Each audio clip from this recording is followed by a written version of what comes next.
Lahat, habang kayo po ay kumakain, ako po ay magpipresenta ng ginawa namin itong mga nakaraang buwan. Medyo bibilis-bilisan po ang presentation ko kasi medyo naubos na yung oras para sa akin. At kinakailangan meron kayong oras para magtanong.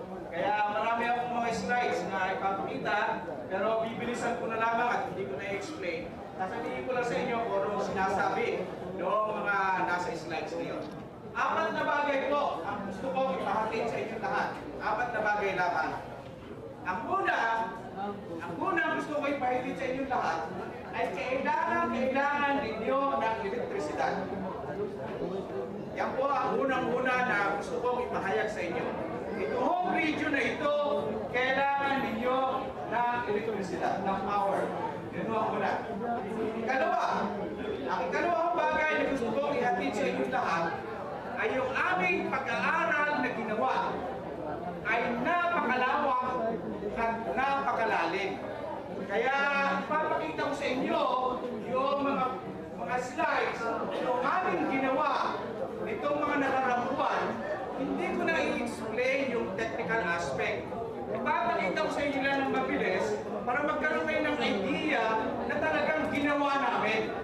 Pag nakita ninyo yung mga picture, nakita ninyo yung mga data, hindi ko na i-explain ang detalya, syempre. Ngunit, ang gusto ko ipahigit sa inyo, ay pag nakita ninyo, ay maniniwala kayo na napakalawak at napakalalim ng aming ginawang pagsasaliksik at pag-aaral. Yun ang ikalawa.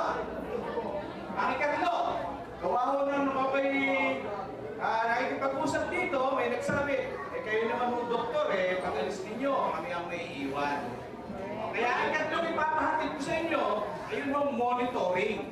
Nabanggit na ho ni Mr. Lawas, yung monitoring, magkakaroon ng multi-partite monitoring team. Pero ipapakita ko sa inyo kung saan tayo magmo-monitor. Yun ho, ikatlo. Ang ikaapat ho, na ipapahatid ko sa inyo, ay ano ho ba ang mga benepisyo? Nabanggit na rin ho ni Mr. Lawas. Ngunit, mas mabuti ho siguro kung sa akin manggagaling. Gawa na ako ay neutral. At kami naman ho ay mga specialista, professor sa University of the Philippines, at alam naman po ninyo na kami naman ay mabuting Kristiyano. Kaya magsisimula na po ako. Okay, yung una ko gusto may ipahatid sa inyo ay itong project na ito ay pinakailangan talaga. Nabanggit na ho ito ni Mr. Lawas. Ngunit ito ho yung data. Ang buong Visayas ho, by 2030, ay 2,000 megawatt ang kulang. By 2017, 250 megawatt ang kulang. By 2020, 550 megawatt ang kulang. By 2030, 2,000 megawatt ang kulang. Yun ang buong Visayas. Kaya ako napakarami ng itinatayo ngayon. Yun lang ho sa Negros. Sa Negros, sa Crete, ang tawag po dyan. Ay by 2030, 836 ho ang kulang. Kaya talagang magpa-brown out. Magkakaroon talaga ng brown out sapagkat by 2018, 260 megawatt, negative reserve capacity, 230, 936 megawatt. Kaya kinakailangan, ngayon lang to, kahit kung ngayong araw na ito, nag-i-import po tayo ng 200 megawatts mula sa Cebu. Kaya ho nagmamahal, galing pa sa Cebu yung kuryente, meron ho nababawas doon, yung tinatawag na line losses, kaya pagdating dito sa atin, medyo mahal. Hindi ko na-explain, pagkat nabanggit na yan ni Cesar. Okay. So, yan ho ang unang puntos na gusto kong ipahatid sa inyo. Kailangan po itong proyekto na ito para dito sa buong Negros. Ito po yung area na pinakita na ni Cesar, ni Mr. Lawas, dito na ho sasabihin sa inyo ang detalya sapagkat kulang na po tayo sa oras. Gusto ho namin na makapagtanong kayo. Ito yung sinasabi niya na circulating fluidized bed combustion. Ang gusto ko lang po ituro sa inyo isa lang. Makikita ninyo na mayroong fuel at mayroong limestone. Yun ang pagkakaiba. Ang ipinapasok natin sa boiler, hindi lang po yung coal. Nagpapasok din po tayo limestone. Yun ho ang kumukuha ng sulfur. Kaya ho, malinis ang ating puso. At saka meron tayong electrostatic precipitator, yung dust collector, i-explain na ho ni Mr. Lawas, i-explain ko pa rin ho sa inyo mamaya. Hindi ko lang itatagal ito dito. Ito yung proposed na plant layout na pag na-construct na doon sa 10 hectares na ito yung layout. Basta malaman ho ninyo na meron na hong layout na preliminary. Hindi ko na ho i-discuss yung detalye. At saka ito yung mga operating data na compute na ho natin lahat kung ilan ang mga materialis na papasok, na compute na rin ho natin kung ilan ang materialis na lalabas, kaya alam na ho natin lahat yung mga figures na yun. Yun lang ho ang gusto kong message na sabihin sa inyo dito sa slide na to. Ngayon, ano yung ginawa namin? Makikita po ninyo na yung planta ay nandito. Dito po, yung planta. Ang lahat po ng discharge dito. Ngunit ito po mga tuldok na ito, kahit po malayo na doon sa planta, pinag-aralan pa rin ho namin. Lahat po yan. Kaya kung may number po na ganito, TS1. Yung kung TS1 ay ito, ang picture. Pag sinabing TS2, ito ho yung picture. Yan ho ang itsura dito. Nandito ho yung planta, ngunit ito ho lahat na ito ay kinover pa rin namin ng aming pag-aaral. Samantalang, ito ho yung planta, ang discharge naman natin, dito lang, pero ito, kinover natin para malaman natin ano ba sa kasalukuyan ang nandoon. Kaya kumpleto ho tayo ng data, napakarami ng mga dots na yun, kinover ho na mga tao natin. At binilang ang lahat ng halaman, binilang lahat ng mga kung ano yung mga nandun. Yan lang po yung sabihin niya. Kaya ito yung result. Hindi ko na ho sasabihin sa inyo kung ganito. Pati ho yung kugod, Imperator Cylindrica. Isinama natin sa pagbibilang. Kugod na lang ho yun. Isinama pa natin. Ganun ho katindi yung aming pag-aaral. Kaya pag nakita niyo yung result dito, nakalagay 18 dominant plant species, 12 families, 16 genera, under 4 life forms. Hindi ko na-explain yun. Ang gusto ko lang ipahatid sa inyo, lahat yun ay pinag-aralan natin. Okay. Ngayon, ano pa? Nag-sampling ho tayo ng pangit at saka ng ingay. Air and noise sampling. Makikita ninyo na nandito yung planta, nag-sampling tayo dito sa may bangkeruhan, nag-sampling tayo sa may tinampahan, nag-sampling tayo dito sa malayo, at nag-sampling tayo dito sa may City Hall. Nagsukat ho tayo sa buong kapaligiran. Hindi lang ho isa, 4 na lugar ho na nag-sampling tayo ng air. Ito ho yung mga equipment. Yung iba sa inyo siguro, nakita yung mga tao natin, 24 na oras na nandun, binabantayan yung mga equipment, nagsasampling ho tayo. Hindi lang ho sa isang lugar, sa 4 na lugar ho. Ito lang ho ay some of the pictures na ipapakita ko sa inyo. Dinala namin yan mula Maynila, dinala dito yan, at nagsampling tayo para malaman natin kung ano ang kalagayan ng hangin dito sa Andes. At maraming lugar po tayo na pinagsamplingan. Ano ang nangyari? Ano ang resulta? Ang resulta ho, ito, hindi ko na babanggitin yung mga number. Sasabihin ko na lang sa inyo, relatively maganda at malinis ang hangin sa Andes. Kaya yung sabihin nun, ayaw natin nasasamayan. I-establish na natin, malinis naman ang hangin sa Andes. Kaya pag dumumi yan, alam nyo na, kaya dapat pangalagaan natin yung sapagkat ang resulta ho natin, air quality is generally good. Okay. Kaya, yung noise, sinukatin ho natin, yan ho ang ating instrumento. Pati ho noise, sinukat natin. Yun ang 4 na lugar na nagsampling tayo ng hangin, nag-measure din ho tayo ng ingay. Okay, ngayon, yung noise level, kung sa industrial area, okay. Ito ho sa may eskwelahan, medyo maingay. Siguro, may mga nagdadaan mga sasakyan at may mga mga nagkikwentuhan, doon sa mga ibang area, ito may konting kaingaya na. Gawa ng marami na muna talaga. Yun ho ang resulta ng ating pagsusukat ng noise. Kaya pag nagsukat ho tayo dito, medyo mataas ho siguro ang noise level natin. Okay, so nakita nyo na yung terrestrial ecology. Nakita niyo yung air and noise. Ano naman yung ilog? Yung ilog. Yung ilog, nag-sampling din tayo dyan sa ilog.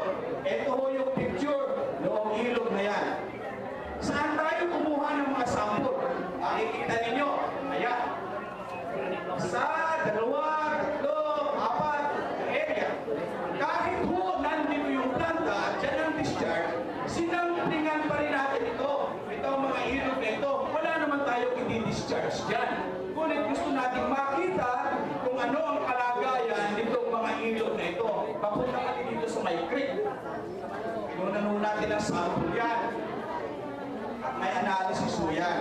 Kaya kompleto yan. Kahit na ho, nandito sa malayo yung planta.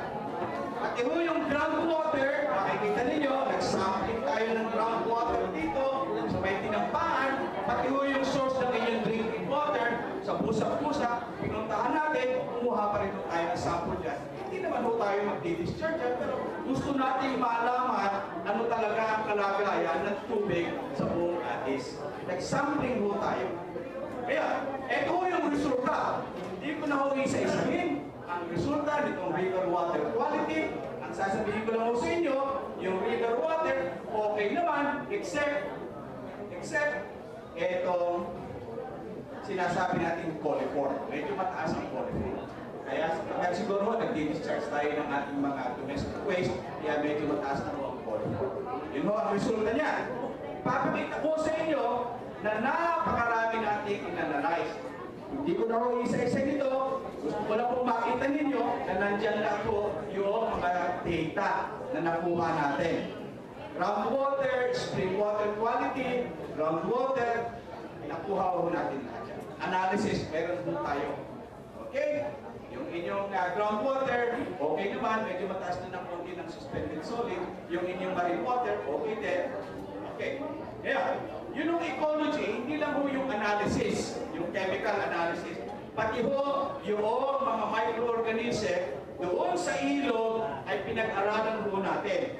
Hindi ko na ho iisa-isahin yan, ngunit ito, makikita ninyo, ay atoms were the most abundant organism, nakita ho natin yan. The most abundant zooplankton were the crustacean copepods, hindi ko na ho explain yan. Ang gusto ko lang alam sa inyo, ay pati yun ay pinag-aralan namin. Lahat ho. Yung phytoplankton, zooplankton, pinag-aralan ho namin yan. Doon ho sa ilog. Ayan, ito pa ang mga major finding. Yung chlorophyll concentration. Yun ho, bottom in faunal benthic organism. Ibig sabihin nun yan, yung nasa ilalim. Yun ang nasa ilalim ng ilog. Pati ho yun, nag-sampling ho tayo, nakuha ho natin yan. Pati yung mga fishers na complain at nakalagay po natin lahat doon sa ating pag-aaral. Hindi ko na explain.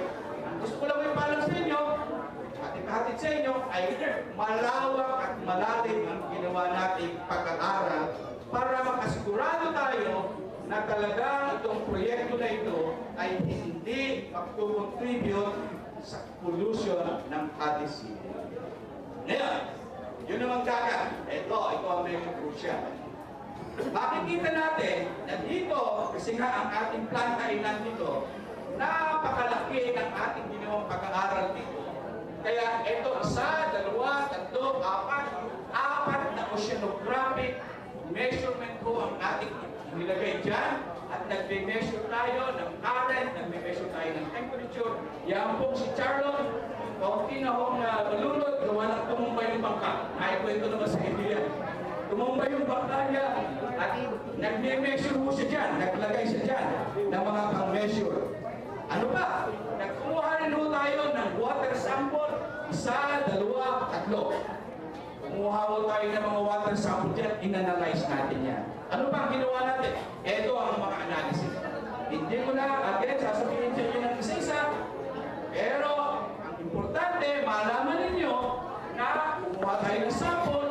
na-analyze natin yan, alam natin kung ano ang mayroon at kung ano ang wala dito sa ating marine environment. Okay, yan ho ang mga resulta ng ating mga analysis. Yung marine ecology, si Dr. Ruben Estudillo, napakalaki ho ng ginawa niya. Ito yung kanyang baseline survey. Yung phytoplankton at zooplankton, primary productivity, medyo technical ho yan. Hindi ko na i-explain yan. At gusto ko lang sabihin sa inyo na si Dr. Ruben Estudillo ay ito, tatlong istasyon yung kanyang nilagay doon. May tatlo siyang istasyon doon. Isa pa lamang yan sa maraming components na ginawa niya. Ito yung picture niya. Kita ninyo, sa kanan na yan, si Dr. Ruben yan. At kumukuha ng mga sample. Bento sampling, ang plankton sampling, sieving of sediment samples, kinuha ho niya lahat yan. Mayroon ho tayo mga study niya. Very thorough ho ang ating pag-aaral. Yan ho ang gusto kong ipahatid sa inyo. Hindi ko na i-explain yung mga technical details, ngunit makikita niyo sa picture na very thorough yung study. Ano ba? O, ito ba? Soft bottom bento sampling, yung mga ilalim. Ito ang mga sampling points na pinagkunan ni Dr. Ruben Estudillo sa 2 at 3. Ito naman yung nakikita natin na nagsasampling sila doon. Ano ba? Para sa marine, ito napakarami. Ito ho yung coral survey na ginawa ho nila Dr. Ruben Estudillo. Napakarami hong point. At nakikita nyo naman, ito yung tinatawag ng mandato coral survey. Kumakapit ho yan sa ibang ka, tumatakbo yung pangka na yan, na nakaganon siya, at sinosurvey niya yung ilalim. Ayan nyo ang picture. At nagdadive ho sila. Kita ninyo, ito ay nasa ilalim ng ng dagat at nagdadive. Saan mo ginawa yan? Sangkatutak ho na points. Makikita ninyo, yan ho points na yan ho yung mga pinagpupuntahan nila lahat. At ginagawa itong nakapicture na ito, at yun ho ang ginagawa nila. Ito ho yung ating planta. Talagang yan ay pinag-aaralan lang at saka ho dito. Yun ang mga technical detail, hindi ko na sasabihin sa inyo sapagkat kulang tayo sa oras at saka medyo malalim ho yung teknolohiya na involved. Ang gusto kong ipaalam lang sa inyo ay ginawa ho natin lahat yun at napakarami ho natin ginawa. Talaga ho sumisid sila sa ilalim ng dagat para makita lahat. Yan ho ang sa coral. Yun ang reef fishes, o yung reef fish survey. Kahit kung nakadive sila, nagsusulat sila. Yun ang kanilang mga equipment pwedeng magsulat sa ilalim ng dagat. Kaya makikita niyo yung picture na yan, survey of associated reef fishes. Nag-dive talaga sila ng ilang araw, at alam naman yan ng mga taga-bangkerohan, nandun sila, at sinusulat nila lahat yung mga data kahit nasa ilalim sila ng dagat. Ano ba? Marine plants, seagrass, seaweed. Sinorvey din ho. Pati yung mga seagrass, seaweed, at tawag mo ng kanilang technique, yung transect quadrat method. Kaya ho, sa ilalim ng dagat, ay may nakikita kayong square-square. At yun ho ang ginagamit nila para ma-survey ho lahat yan. At yun ho mga lugar na pinagawa niyan, nandun, naka-indicate. Dito ho sa kaliwa. Yun ho mga bilog-bilog na yun, nandun ho nila ginawa yun. Ano pa ho? Mangrove assessment. Napakarami hong lugar na nag-mangrove assessment sila. Ito ho, 6 na istasyon. 1, 2, 3, 4, 5, 6. Hanggang dito ho. In-assess nila yan. Nandyan ho yung mga mangrove. In-assess nila. At ito ho yung some of the pictures sa station 2. Dito ho yan. Dito ho yan. Wala ho yan dito. Pati ho, hindi na naman maapektuhan yan. Hindi naman natin puputulin yan. Wala naman tayong gagawin dyan. I-establish lang po natin yung baseline data. Wala naman tayong construction na gagawin doon. Hindi naman makagalaw yung mga mangrove na yon. Wala tayong gagawin. Ngunit, isinama pa rin natin sa ating pag-aaral. Para malaman natin na nandun na yung mga mangrove na yon. At na-establish na natin. At meron na tayong mga data, nakasulat na yun, nakapicture na, alam na natin, na-identify na natin lahat yun. Ganun ho, kalawak yung pag-aaral natin sa mga mangroves. Kahit na ho, malayo na, doon sa ating plant site, pinuntahan pa rin ho natin ng mga members ng ating team. Yan ho. fish capture, pinag-aralan din ho nila. In-interview yung mga, siguro nakausap kayo ni Dr. Ruben.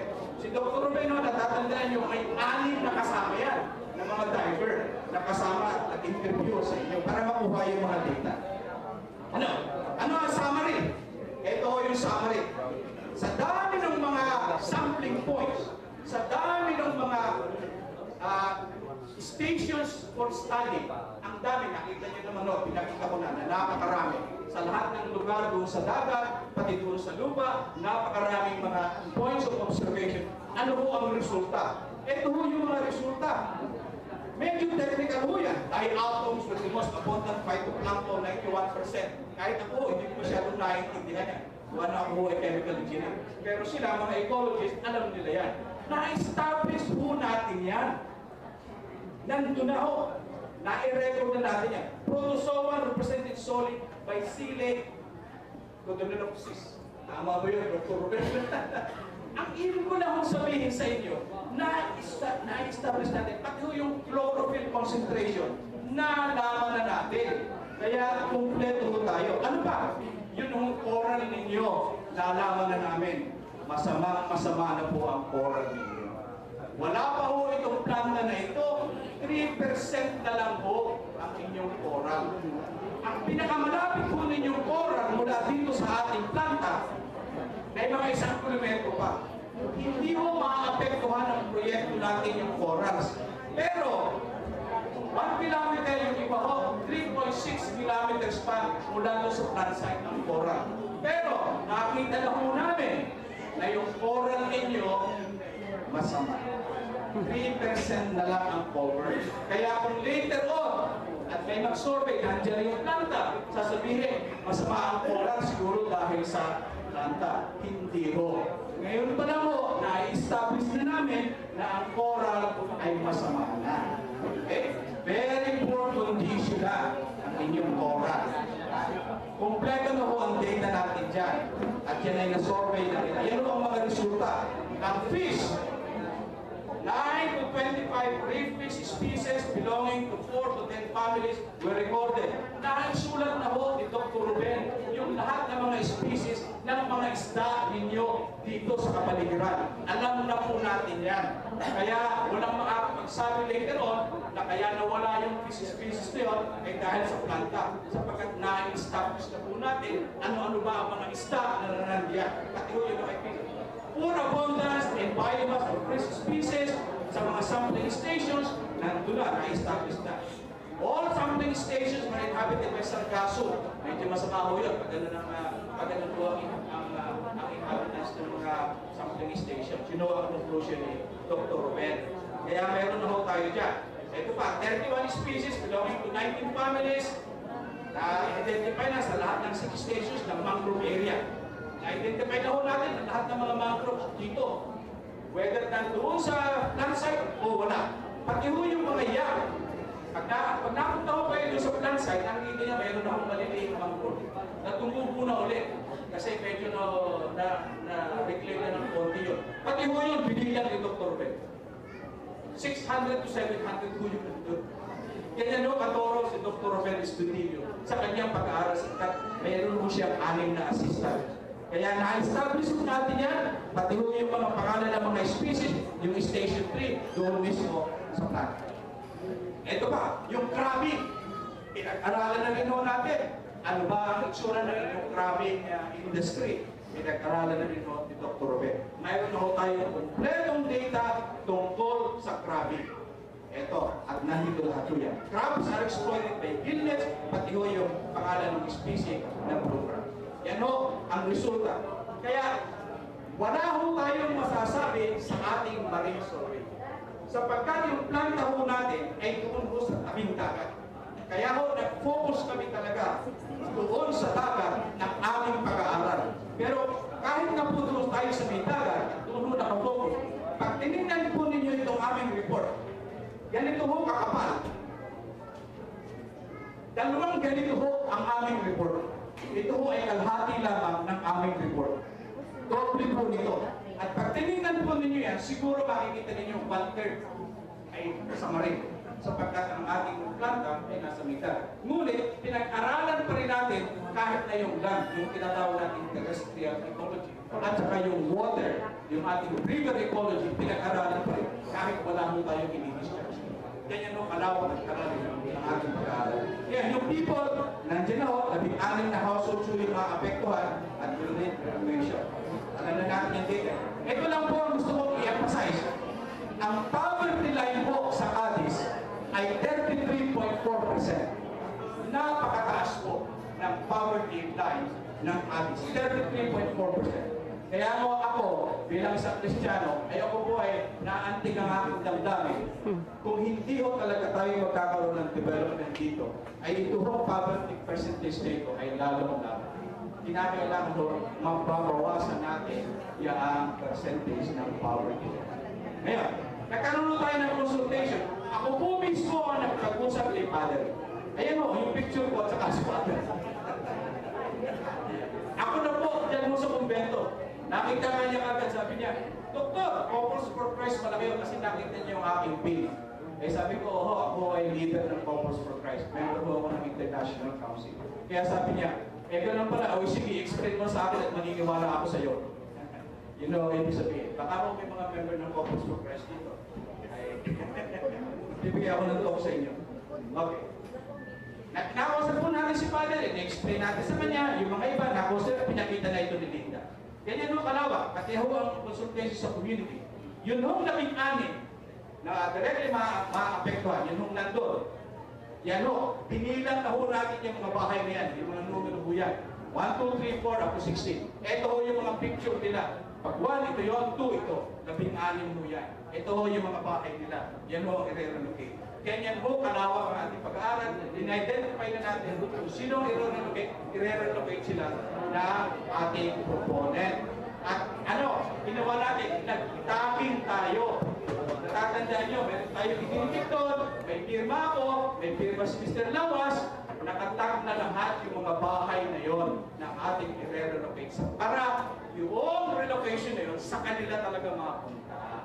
At sila talaga yung maapektuhan. Kaya ho, very thorough, nilagyan ho natin ang tagging. Nakapirma ako, nakapirma si Mr. Lawas, doon sa tagging, at ito ho yung ating mga tao na nagtataging noong araw na nandito tayo at gumagawa ng survey. 16 po yan. Ngayon, sinasabi ni Linda kanina, ating sociologist, na nagkaroon tayo ng perception survey. Ito ho yung actual result. 497 ho ang sumagot sa 3 affected barangay. At tungo sa 497, malaki na hong percentage yun na in-interview natin, kinakailangan na ako, process natin yan using a computer. 90% po nun ang sumagot na alam nila yung proyekto. Kahit na konti lang, basta alam nila. At 10% yung sinabi nila, hindi ho namin alam na may proyekto. 10% lang ho. Kahit na pa, ito yung simula pa lang.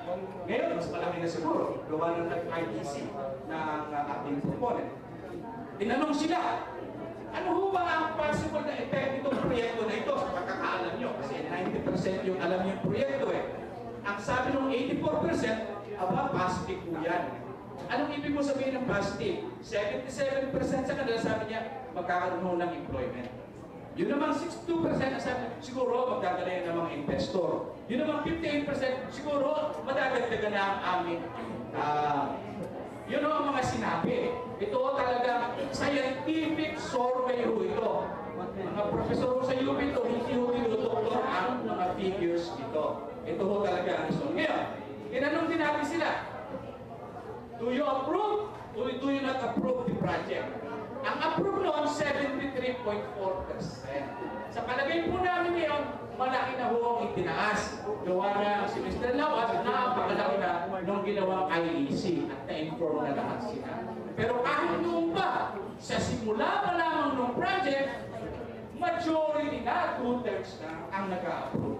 18% lang ang disapprove, yung 8.5% not sure. Pagkatapos siguro nitong ating public consultation, mas marami na yung mag-decide kung approve o disapprove. At hopefully, mas lalaki yung mag-approve. So, ano ngayon? Ano ngayon ang talagang mga key environmental impact Sa construction ho, talagang magkakaroon tayo ng turbidity, siltation, sedimentation, magkakaroon ng ingay, during the construction, hindi ho natin maiiwasan yan. Yan ho ang ibig sabihin nitong slide na ito. Pero, sa operation naman, yun ang usok, yung flue gases, sulfur oxide, nitrogen oxide, particulate, and carbon dioxide. Sa coastal water, yung ating hot condenser water, yung domestic sewage, saka yung ibang wastewater, sa land naman, yung ating fly ash, i-dispose natin. I-identify na ho natin lahat kung ano yung lalabas sa planta. Ngayon, yun yung sulfur oxide, pinakita ko na sa inyo, itinuro ko na sa inyo, magdadagdag ho tayo ng abog, ng limestone. Doon, yun ho ang technology noon. Yun ho ang nagre-react dun sa sulfur, kaya yung sulfur nagiging calcium sulfate, gypsum ang tawag doon. Kasama na ho ng fly ash yun. Wala na ho yun doon sa usok. 95% ho ang sulfur removal efficiency ng CFBC. Napakataas ho. 5% na lang ang maiiwan. Kaya ang isang CFBC boiler ho, makikita niyo, 560. Huwag niyo ho rin tingnan yung units. Ang alaw ko 700, pero ang CFBC na mo, 560 lang ang maximum na naiinit. Napakababa compared sa standard. Nitrogen oxide. Kaya po maraming nitrogen oxide ang maraming boiler, yung mga luma. Masyado mataas ang firing temperature. Mga 1,000 to 1,100 degrees centigrade. Napakataas po.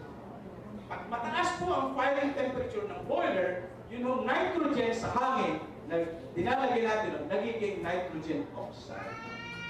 Kasi masyadong mataas. Ito hong CFPC, mababa ho ang firing temperature. Less than 950. 750 only to 950. Hindi lalampas to. So mga around 800, 900. Pag mababa ho ang firing temperature, maliit ho ang nitrogen oxide. Kaya wala hong lalabas na nitrogen oxide. Inherent ho doon sa technology. Sapagkat ang mga engineero at mga scientifico, alam nila na pag mataas ang firing temperature mo, yung nitrogen, nagiging nitrogen oxide. Ay mababa ho ang firing temperature nitong boiler na ito, wala kokonti ho ang napupuan na nitrogen oxide. Kaya makikita ninyo, 205 ang mapuproduce, ang limit ho 1,000. Maliit na maliit ho compared sa limit ng ating gobyerno, ng DNR. Ano naman yung particulates? Ito yung sinasabi ni Mr. Awas na electrostatic precipitator. I-explain ko sa inyo ng konting-konting sandali lamang para maintindihan mo ninyo ano talaga ito. Alam mo ba ninyo na itong electrostatic precipitator na gagamitin natin? 99.95% efficient. Aalis niya yung particles na greater than 10 microns. 99, hindi lang mo 99%, 99.95. Guaranteed ho yan ang equipment manufacturer. Yun naman nung mas maliit pa, smaller than 1 micron, 96.5. Kaya ang ratio, 96.5 to 99.95%. Kaya makaka-sugar na, on the average, 99% mawawala sa electrostatic precipitator. Ano ba ito? Yan po yan. Ang nangyayari ho dyan, pagpasok ng usok na maraming abobo at maraming mga particulate, meron ng electrical discharge, nagkakaroon ng charge yung mga particles.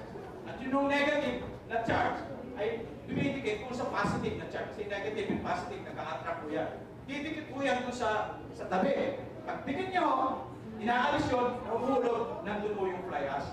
Kaya yung lumalabas, nakita ninyo yung mga picture na pinakita ni Mr. Lawas. Nag-ooperate po yung mga planta na yun.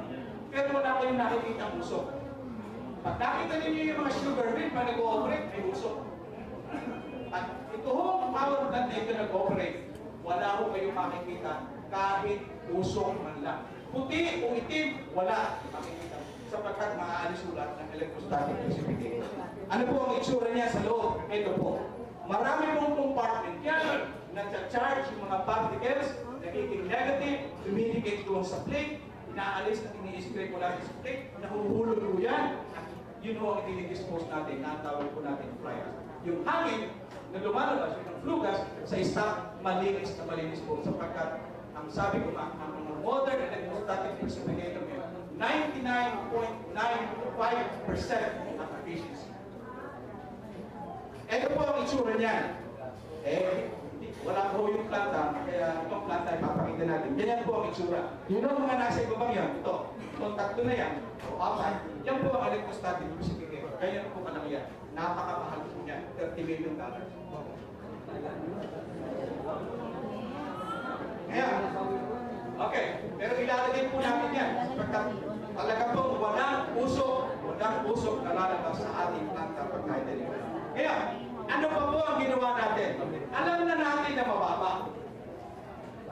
As a scientist, as an engineer, alam po na mababa.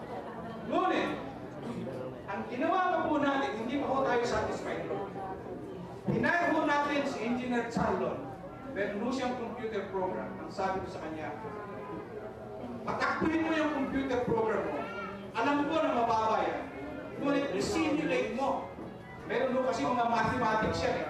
Parang i-simulate mo kapag nag-ooperate na yung planta. Kasi ang ating mga stock, mga 80 liters. Gumawa ka ng computer program, ito ho, at i-predict natin ano ba ang magiging concentration. Using mathematics, kasi wala pa yung planta eh. Alam ko na mababa yung emission. Pero, mababa yung lalabas. Pero ano ang doon sa malayo na may mga tao na, ano ang concentration? Kasi kung mataas pa rin, kakasakit tayo. Kaya gumawa siya ng computer program, what we call a mathematical model. At pinatakbo natin. Ito ho yung tinatawag na isotope sa sulfur dioxide. Makikita ho natin. Ito, nandito yung planta. Ang hangin ho kasi dito, papaganon at saka papaganon. Madalas ho kapag ganito, hindi na natin ginawa yung papaganon kasi takat yun. Wala naman tao doon. Ginawa lang mo natin pag ganito. Makikita ho niyo yung kulay, ito yun. Ang concentration ho, 9.49 micrograms. 9 lang ho. Ano ho ang standard? 340 micrograms. Ang inaaraw ng gobyerno. Kahit dito sa Amerika, sa iba, 340 ho micrograms per cubic meter ang inaalaw. Ano ho ang prediction ng aming model? Pinakamataas na ho, 9.5. Pinakamataas na yun. Maximum concentration. Hindi ho yung average, yung maximum concentration na pinipredict ng ating computer program ay 9.5. Doon naman sa NOx, ito naman ho, computer program din, gumawa tayo, ano ho ang pinipredict? 51.5. Ano ho ang standard? 260. Pero ang prediction natin, pinakamataas na 51.5. Ano naman sa particulates? Sa particulates, ang standard ho natin 300 micrograms. Ano ang sinasabi ng computer program? 32.5. Mababang mababa. Yan ho. Hindi lang ho yung technology ng electrostatic precipitator tsaka yung CFDC. Gumawa pa ho tayo ng computer program para i-predict kung ano. Kaya nga ho, ito hong pinakita nito, yung coal-fired power plant. Ganyan ho, ito sa Iloilo. Malinis ho, wala akong kausap-usap, makikita ninyo. Ito ho, malapit dito sa dagat. Ngayon, ang isang problema, yung fugitive dust, yung pagtamang baka ng coal. Ito ho, may commitment tayo na yung ating paglalagay ng coal na magiging fuel natin ay may storage at may cover.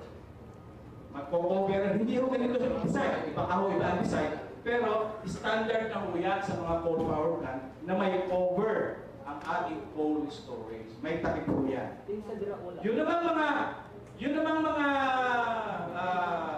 yung ating mga, anong tawag dito, conveyor belts. Ang conveyor belts ho natin, wala rin kung tayong fugitive dust kasi may cover dito. Balot na balot to. Pag tinignan nyo yung loob, yung conveyor belt nasa loob, meron hong casing. Kaya kahit umangin, wala hong malilipad na mga coal dust. Sapagkat ang lahat ho ng conveyor belt natin ay fully covered. Yan ho ang problema ng mga matatanda na ng mga coal-fired power plant.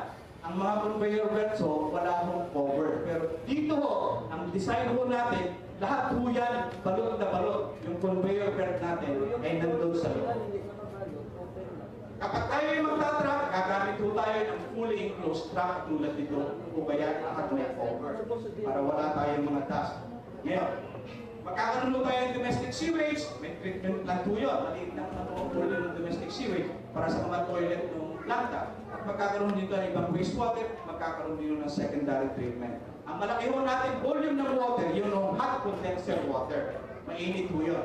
Iinit ho yun ng 10 degrees centigrade. Pero ang gagawin natin, i-discharge natin sa open canal, mga 700 meters yun, 6 meters wide, para medyo lumamig bago dumating sa dagat. Kaya doon siya mag-discharge, 700 meters yun, medyo lalamig na kasi may expose sa atmosphere, kaya medyo malamig na pag-discharge mo sa dagat. Ganun mo ang gagawin natin. Hindi ko i-diretso yung pinakamainit na diretso sa dagat, kundi i-discharge sa open canal, 6 meters wide, pareho ng ganito. Ito ay sa isang existing power plant. Pero ganyan din ang ating gagawin. Na nakadesign na yan para pagbabaho, malamig na. Ngayon, hindi pa ho kami satisfied doon. Na mapapababa. Min-order din po natin sa Charlon. Gumawa rin siya ng mathematical model. Sabi ko kay Charlon, i-predict natin kung saan aabot yung mataas na temperature. Makikita na ninyo, pag green, yung green na yun, 0.1 na lang po. 0.1 na lang itinaas. Halos wala na ho inatala. Yung pula na nasa gitna, yun lang ho, maliit na maliit, doon lang ho sa may point of discharge halos ang mainit. Marami po yan. Dalawa lang ho yung ipapakita ko sa inyo. Makikita niyo yung green na malaki, 0.1 na lang ho ang taas to. Ibig sabihin nun, halos talagang wala na. Kasi 0.1 lang. Ngayon, yung pula, nandun lang sa may discharge. Very, very limited ho, yung talagang mainit. Pinredict na ho yan ng ating computer program. Despite the fact na talagang doon tayo sa open canal, bago mag-discharge, gumawa pa tayo ng computer program. Medyo complicated po yung equations doon. At kaya nga ako nag-measure siya ng mga current, ng mga temperature, at kailangan niya yung mga data na yun. Yung mga data na yun, pinasok niya sa computer program, ipinlat. Marami mo itong plot na ito, hindi lang mo ito. Hindi ko na lang mo pinakita sa inyo lahat. At ang gusto ko lang magpasahatid sa inyo, ay pag nakita niyo yung green end, point pa niyan, halos wala na talaga. Okay. Fly ash management, lalagay natin sa asphalt, gagamitin natin sa reclamation, ibigay natin sa mga cement manufacturer, pag i-dispose natin yan, lalagyan natin ng lining, pag napuno na, lalagyan natin ng grass cover, ganyan ho, imamanage ko natin yung asphalt na yan. Pag napuno na ho yan, makikita ninyo, maganda na hong grassland yan. Okay, so, yun ho, ang ikalawang gusto kong ipahatid sa inyo, na yung pag-aaral ho natin ay napakalawak at napakalalim. Nandun na ho lahat ang ating information. Yung ikatlo na akong puntos, tapos na ito. Aalis ko kayo, doktor eh. Paano naman kami? Ito mo ang ating commitment. Sinabi na ho ni Mr. Lawas kung sino ang miyembro noong MMT, yung multi-partite monitoring team. Ito ho ang ating commitment, saan ho tayo mag-monitor. Inilista ko. Magkakaroon tayo ng 4 na river water sampling. At operate ng planta, 4 ho yun. Magkakaroon tayo ng sampling point. I-monitor ho yan. Kukuha ng sample at mag-a-analyze palagi. Nakalagay ho doon kung gano'ng ka-regular. Magkakaroon tayo ng sampling point doon sa may creek. Magsasampulan din tayo ng groundwater. Magkakaroon tayo ng 3 marine water sampling point. Ito ho ay commitment nila na isasubmit ho sa DNR. Na pag nag-operate ito, yung multi-partite monitoring team, titingnan mo lahat ito. 3 marine water sampling point, 3 station para sa phytoplankton and zooplankton, 6 na mangrove sampling stations ang itatayo, 14 na observation points para sa coral, 3 station para sa coral reef fish, 4 sa marine plant station, 4 na air sampling and noise station. Napakarami po ng monitoring points na commitment ng ating proponent na sasabit sa EMP at i-monitor ng multi-partite monitoring team at may mga analysis. Kaya ho, kahit pag-alis namin, ay nandyan ho, bilangin ninyo lahat po yan magkakaroon ng sampling po at mag-a-analyze. Makikita natin talaga kung lahat ng aming predict ay talagang at sa amin naman palagay ay ngayon, last na ho, yung ika-abot na puntos ko. Talagay mo lang. So natapos na, ang ika-abot na puntos ko, yung economic and social benefit. Maiksi na lang mo ito kasi nabanggit na mo nila. Increased employment opportunities. Sa construction siguro, mga 1,000, 2,000 people ang may employed. During the operation, mga 200. Increased taxes to the local government. Lower cost of electricity kasi mawawala na yung 9 losses pagka-transmit sa submarine cable mula sa Cebu. Sinabi na kanina ito kanina, yung DOE 94. Once centavo per kilowatt hour of electricity pupunta sa local community. Mandate ho ng batas yun. Hindi ho pwedeng tawaran ni Mr. Lawas yun. 1 centavo per kilowatt hour. 1 billion kilowatt hours ho ang mapupuntos every year. CSR projects, livelihood, health, environment, mangrove rehabilitation program, magkakaroon po tayo. Tree planting and reforestation program, nakasulat po sa report namin. Committed na po si Mr. Lawas doon. Magkakaroon ng tree planting and reforestation program. Mag-generate pa rin mo ng employment yan. Coral reef rehabilitation program. Kasi nakita na natin na 3% na lang ang coral cover ninyo. Magkakaroon mo tayo yan. Magkakaroon din mo ng employment opportunities yan. Ang aking sinasabi, ang pinakamahirap na environmental pollution ay kahirapan. Kayo ho, ako ay 8 taon na nagtrabaho sa United Nations. 12 taon ho ako nagtrabaho sa ASEAN. At sa Philippine Government, Undersecretary ho ako ni Cory Aquino. At naging Secretary naman ako ni ERA. Nakapagsilbi ako sa gobyerno. Director, Undersecretary, Secretary. Sa United Nations, 8 taon. Sa ASEAN, 12 taon. At nakikita ko sa Bangladesh, sa Nepal, sa mga ibang lugar, kung gaano kahirap ang mga tao. Kinakailangan po natin na talaga pababain ang presyo ng elektrisidad para magkaroon ng industriya, magkaroon ng employment ng mga tao. Ang pinakamasama po, ay ang kahirapan ng tao. Para ho sa Bible, si Lazarus, kahit wala akong ginawa, yung mayaman, may kasalanan pa rin yung mayaman. Hindi naman ho niya pinalaya si Lazarus, wala lang siyang ginawa. Pinabayaan niya si Lazarus doon sa labas ng kanyang bakod, wala naman siyang ginawa, hindi niya pinalaya. Ngunit nung namatay siya, pinarusahan pa rin siya ng Panginoon. Sapagkat wala siyang ginawa. Ngayon, yung pong may magagawa at makakatulong sa mahihirap, tayo po ba ay hindi gagawa? Dapat po talagang magagawa tayo. Sapagkat kahit hindi ho tayo gumawa, tayo po ay sangkot pa.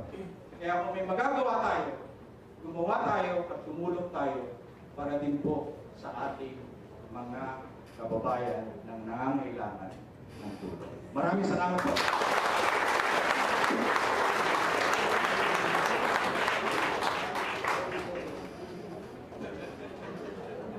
Salamat po, Doc, dun sa inspiring word.